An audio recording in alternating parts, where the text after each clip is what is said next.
Welcome to the Crazy Hat Chemist. So another video on kinetics, and we're gonna have a collision today. Hopefully it's a safe one. Let's get moving. Bam! So the collision theory, that's what we're discussing today. For a chemical reaction to occur, the components of the collision theory must be met and satisfied. These components are the following. Here we go. Number one, molecules must collide with one another. They must collide. That makes pretty much a lot of sense. Number two, molecules must collide with sufficient energy in order to break chemical bonds.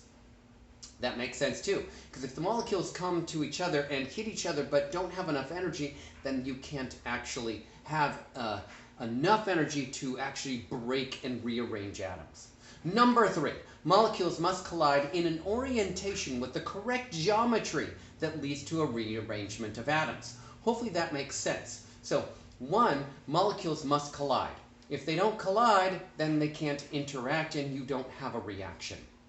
Okay, number two, those molecules must collide with a sufficient amount of energy, a minimum amount of energy in order to rearrange atoms. And number three, they must collide with the correct geometry and that sufficient energy so that there's a rearrangement of atoms and therefore new bonds. Okay? The effect of the concentration and temperature on the reaction rate in the context of the collision theory is very important. So that's what we're going to discuss, those two parts right here. Okay? As the molecular concentration increases, the number of potential collisions increases proportionately. Therefore, as concentration increases, the rate also increases. Think about it this way. If you have a classroom, no students in the classroom, it's hard to collide students together.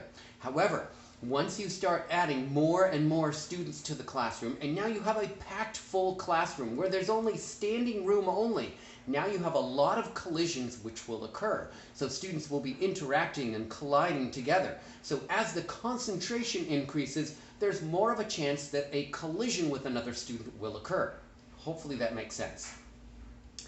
As the temperature increases, the average energy of the molecules increases proportionately. Therefore, as the temperature increases, the number of molecules with a minimum amount of energy to break bonds also increases, increasing the rate.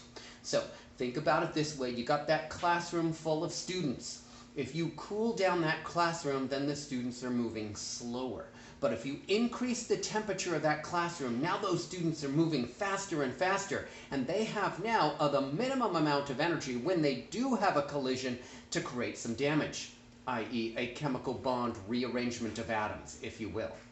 Okay, here's a little graphic of that. As you move to the right in this graph, you should see that as you increase the temperature, you're going to have more and more proportional number of molecules with the sufficient amount of energy to actually have a collision. That's what that makes sense. So a higher temperature, more collisions. The minimum amount of energy for molecules to overcome the barriers associated with the collision theory is called the activation energy. So the activation energy is denoted as a capital E with a lower scripted A. So E sub A, that's what we say. If the barrier is high, then the energy necessary to convert from reactants to products is high and unlikely, if you will. Okay, and conversely, if the barrier is low, then the energy necessary to convert from reactants to products is very low. So ideally, if you have a low activation energy barrier, it's easy to overcome that barrier. So I'm going to show here just another little diagram. I got two diagrams right there in that one picture. The one on the left has a higher activation energy barrier. Notice that that barrier is higher, and you need to input more energy to have that boulder go over to the other side of the hill, if you will. Now, if that activation energy barrier is low, then you don't need very much energy to move that boulder over to the other side of the hill, right? Think about Mount Everest. You want to climb over Mount Everest, that's a very high activation energy barrier. That requires a lot of energy to overcome that.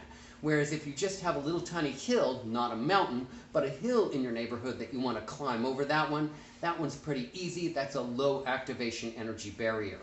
The lower the activation energy barrier, the faster that reaction will occur, and so it relates to kinetics. the higher the temperature, also the faster the rate.